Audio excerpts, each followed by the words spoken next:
Сәлем қыздар, бүгін сіздермен шарлотка пирогын дайындаймыз.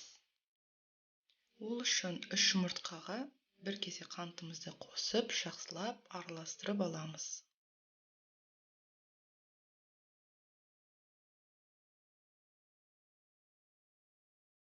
Бір кесе айранға ас содасын қосып, араластырып, жұмыртқалы массамызға құямыз.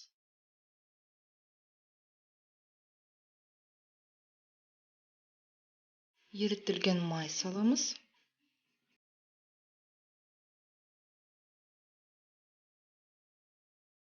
Барлығын жақсылап араластырып аламыз.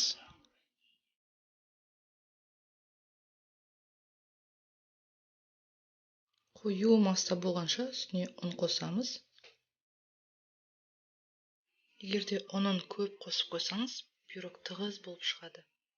Аз салып қойсаңыз, ортасы піспей қалады. Осындай қою қаймақ сияқты масса шығу керек бізде. Осы дайын болған массамызға алмамызды турап саламыз. Үстіне біраз корица септім. Корицаны қоспаса да болады. Корицасы да пирог дәмді шығады.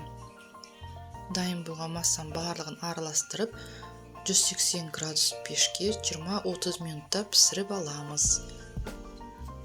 Мұндай аз ғана ингредиенттен өте дәмді пирог жасауға болады. Жасап көріңіздер, бір жасағаннан шығады.